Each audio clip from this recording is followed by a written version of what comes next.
jeg har skrevet det her. Du har lavet en ansøgning. Jamen, det er jo positivt.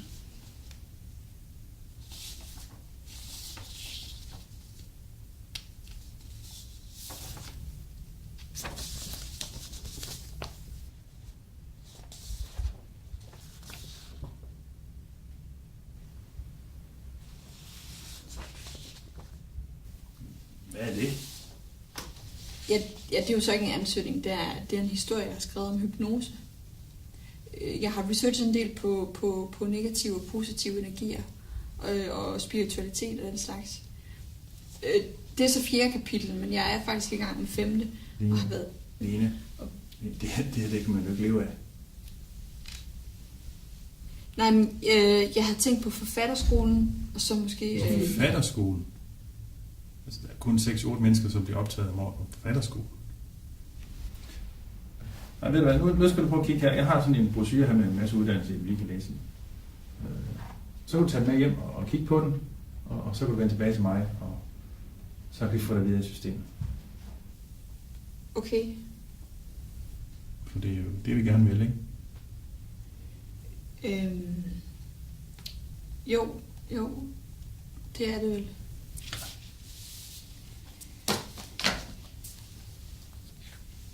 Så siger vi vist tak for det.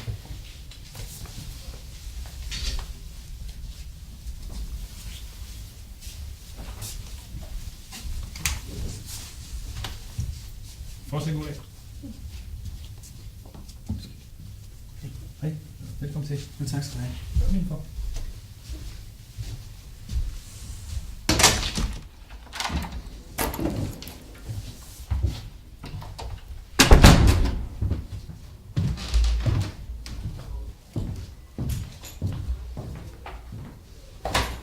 Nå, så gad du ikke mere. Gad. Altså, der var ikke mere at sige, vel? Fik du forresten din morgenmad i morges? Ja, far, du lavede omelet til mig. Kan du huske det? Nej, prøv at se. Jeg har skrevet noget. Ja. Har du nu lavet skriverier igen? Ej, så godt du har lånt en bog om hypnose på biblioteket. Har du skrevet af? Nej, jeg har ej. Så jeg er nået til kapitel 4, du kan selv se, ikke? Har jeg overhovedet sagt, at jeg vil læse det? Har du taget dine piller? Det skal jeg jo.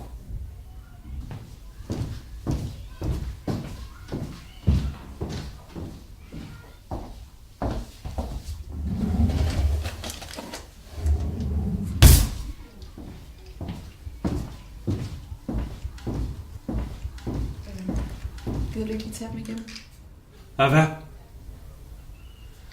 Ikke noget. Lad os sige lige de der en gang til. Ja, du skal kraftedeme ikke spille op til mig, er det forstået? Skub ind på værelset.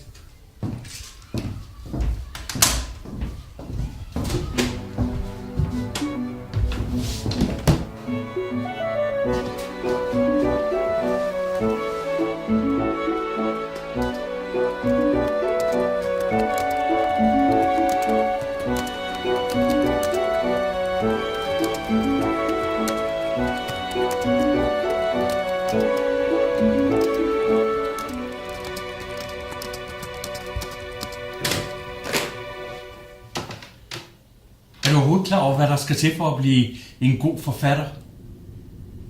Ja, det har i hvert fald ikke noget med talent at gøre. Lad os se en gang på ham, Jussi Adler Olsen. Nej, det har noget med PR, og det har noget med økonomisk formåen at gøre. Det der med at være forfatter, det er som udgangspunkt et spørgsmål om at være selvstændig erhvervsdrivende. Ja, du har jo ikke ligefrem vist, at du har nogen forstand på økonomi. Og har du overhovedet noget netværk?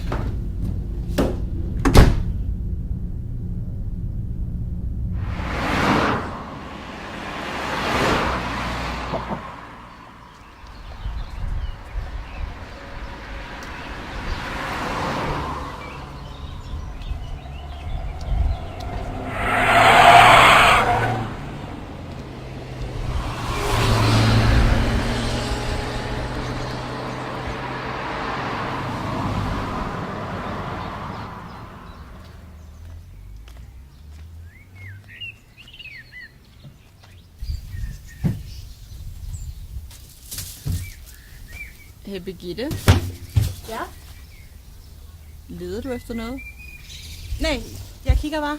Okay, du skal nok ikke skralde i den der skraldespand så. Jeg skralder ikke. Hvad laver du så? Jeg kigger bare. I andre folks skrald? Okay, så det er noget, kommunen er begyndt at gøre, eller hvad?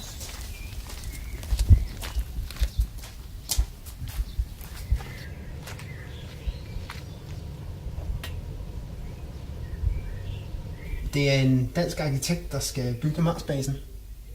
De skal undersøge forholdene for mennesker på jorden. Eller måske bare finde ud af, hvem der egner sig til rejsen. Jeg tror ikke lige, de har sådan nogen som os med i tankerne. Nej, det var nok ret. De er ikke forstand på fordeling. De kan jo rejse afsted en masse akademikere, men hvem skal så stå for det praktiske?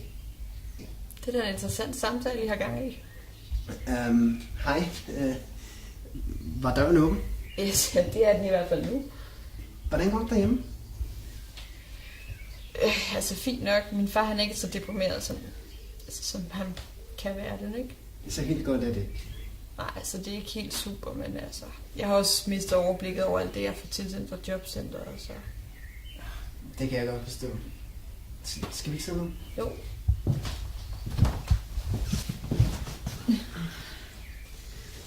Men er du egentlig begyndt at forvirre? Ej, Søren, jeg er jo altså kun i 6. måned. Hvad siger kommunen egentlig til det? De har sendt, jeg ved ikke hvor mange breve, og så de er bare så åndssvagt, fordi de sender alligevel det meste, Elektronisk? ja lige præcis, på min e-boks, ikke? Det hele det handler om uddannelse, men jeg har jo allerede søgt en hel masse. Det er bare ligesom om de ikke fatter, at det hele starter til august. De forstår egentlig ikke ret meget. Altså, de forstår stadigvæk ikke, at jeg har stemmer i hovedet. De tror ikke, der er noget. Eller et eller andet i den dur. Min psykiater har skrevet et brev til dem. Men da jeg ringede til dem her for et par dage siden, der sagde de, at det vidste de da ikke noget om. Det er virkelig frustrerende. For øvrigt tænker jeg, at jeg ikke bør benægte mine stemmer, men bare snakke med dem. Måske indlede en dialog. Det kunne være, det hjalp. Det lød da meget filosofisk, det du eller I snakkede om. Jamen, de er slet ikke så åndssvage, som jeg troede. Men får du egentlig søgt nogle jobs? Jamen, jeg må indrømme, at mange af dem aner jeg overhovedet ikke, hvad det handler om. Altså for eksempel Dynamics AX udvikler, eller Arla Brand Activation. Jeg ved slet ikke, hvad det går ud på. Heller ikke efter, jeg har læst brødteksten. Jeg kunne blive projektleder inde på bibliotekerne, ikke? Men så skal man have kørekort, og det er jo ligesom ikke råd til alle. Men gæt en gang. Jeg kunne blive jobkonsulent i jobcentret. Det kunne sgu være meget griner. Så kunne jeg blive kollega til Bjarne og sidde og sætte en masse mennesker, der allerede har været i arbejde i lang tid i aktivering. Ja. Det skal man åbenbart ikke have nogen specielle kompetencer for at blive. Men indtil den dag, hvor jobcenteret ikke straffer ledige, bare for at være ledig, jamen, så sker der ikke det store. Jeg må indrømme, at jeg føler mig virkelig stavnsbundet. Jeg har jo ikke penge til et kørekort, og jeg kan heller ikke låne penge fra banken til et indskud i lejlighed, og jeg har ikke råd til en computer. Jeg kunne virkelig godt trænge til en ny computer. Du må ikke brokke dig, så bliver folk bare sure. Det er ligesom om, der bare ikke er plads til mig nogen steder. Jeg føler mig fremmed derhjemme, og på gaden, og alle steder, jeg går. Det kender jeg godt. Jeg har som nogenlunde været ude for det samme, med at der er nogen, der er blevet sure over, at jeg går til psykiater. Fordi, hvorfor skulle de betale for det? Jeg ville bryde sammen, hvis jeg fik sådan et spørgsmål.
Nå, Lene.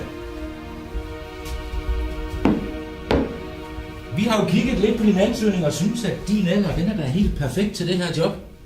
Nå, hvordan det?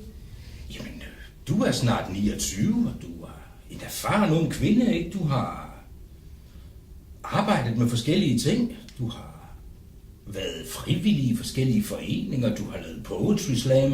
Du har skrevet klummer til avisen og anmeldt film, anmeldt bøger.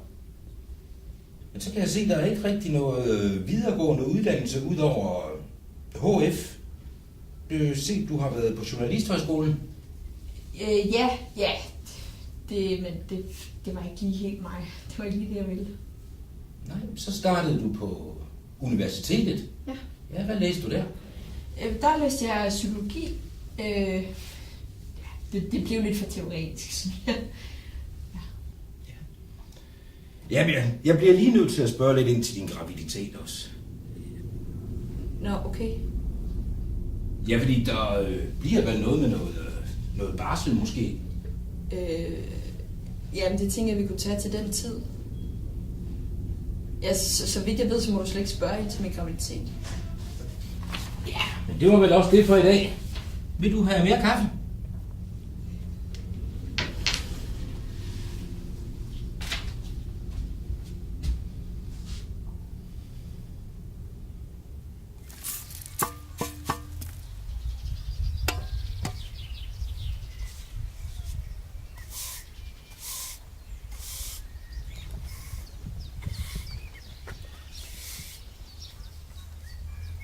Det ser godt ud.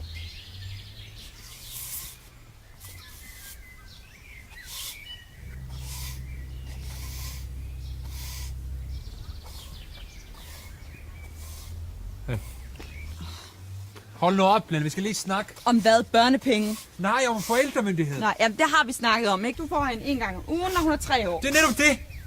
Jeg vil også gerne se hende før. Nå! Lene, kig lige på mig. Jeg har lov til at deltage i fødsel. Ja, du kan få lov til at vente udenfor. Det hørte jeg ikke. Ja, ved du hvad? Hey! Så er det godt. Du skal til at holde. Lene, hun skal arbejde. Så du Vi smutter. snakker om det senere. Afsted!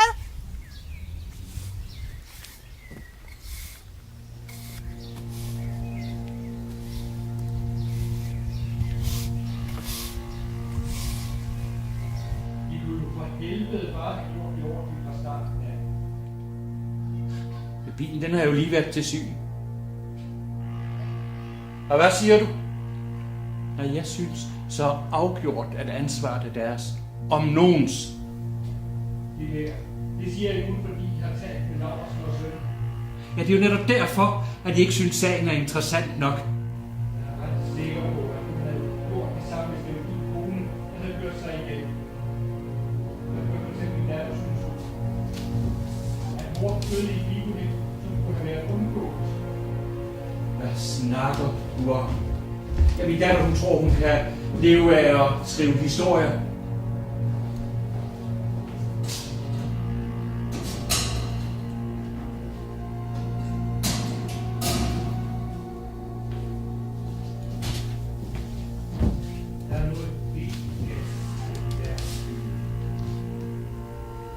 Der hvor jeg kommer fra, der bliver man hyret på den slags.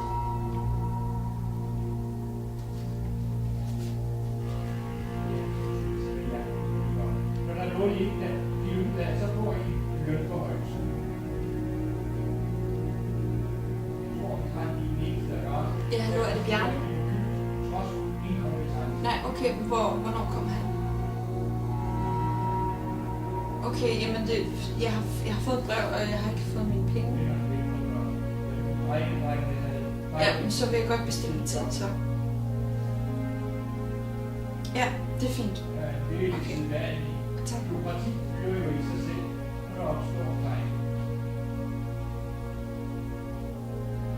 Min datter sad sgu der på bagsædet af et skib. Det må være min fortjeneste, at hun kom videre. Det gik rigtig fint. Og så kom der en huslejestigning, og hun var taget et SU-lån. Hun droppede ud af universitetet og flyttede hjem igen. Hun er sgu da skarp nok. Det er ikke det. Men hun har bare ikke begreb om økonomi. Far, Hvad er der, skat? det er fordi, det bliver lidt svært at handle ind, fordi jeg har ikke fået nogen penge. Der kan du selv se. Altså, jeg har booket en tid hos Bjarne, men før det, så tror jeg altså ikke, der sker noget. Har du ringet til ydelsessagsbehandleren? Ja, du ikke gør det? Nu tager du dig kraftedeme sammen! Du er snart 30 år, og du skal være mor! Altså, så er der jo sammen, ikke?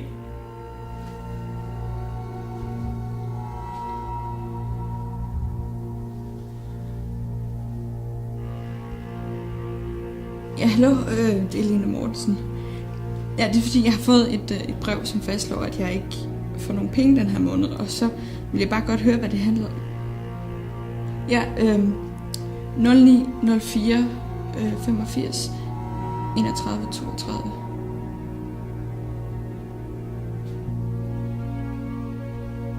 Det kan du ikke hjælpe med. Ja, jo, men det er fordi, at min socialrådgiver, han er der først om en uge, så det er en lille smule langt. Ja, okay. Ja, men tak for hjælpen så.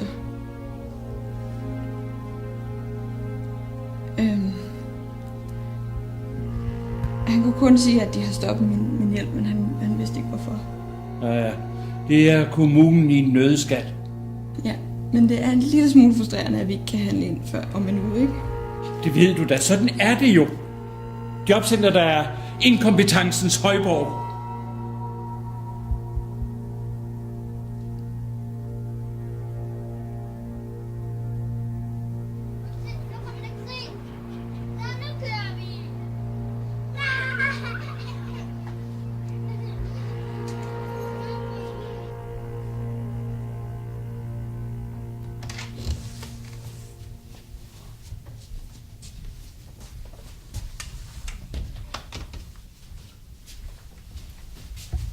Lad mig høre, hvad du har at sige.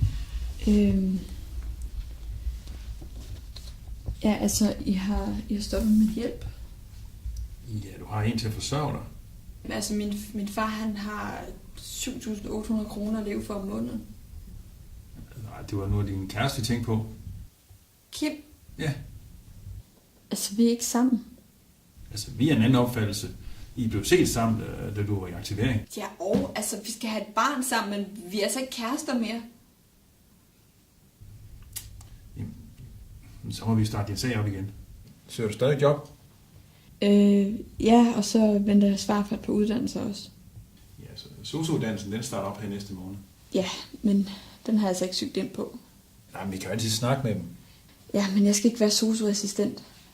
Vi skal jo have dig videre, og det kan vi jo ikke, hvis ikke du samarbejder. Samarbejder? Altså, er det min skyld, at de fleste uddannelser først starter i august og september måned? Rolig nu, ikke? Altså, vi skal jo have dig videre, og nu er det jo sådan, at vi har fået en anden pige med på SOSU-uddannelsen. Ja, tillykke med det, men altså, jeg skal ikke være sosu-assistent. Og så, kan det virkelig være så svært at lade mig bære ind til august måned? Det er lige om lidt. Jamen, altså, jeg har også mine forpligtelser. Ja, og så skal jeg lige pludselig ind på en vilkårlig uddannelse, for at du kan få ros af din chef. Altså, det skulle da for åndssvagt. Det vil jeg fandme ikke være med til.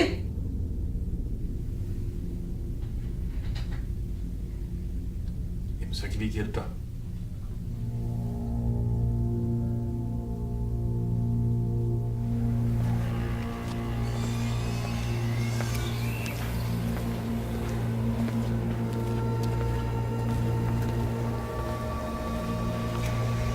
Netop det. Jeg vil også gerne se hende før. Er du overhovedet klar over, hvad der skal til for at blive en god forfatter? Min hjerte, så skal der på pause. Så kan vi ikke hjælpe dig. Og har du overhovedet noget netværk? Har jeg overhovedet sagt, at jeg vil læse det? Det er det, du vil leve af. Nu tager du dig kraftedeme sammen! Du er snart 30 år!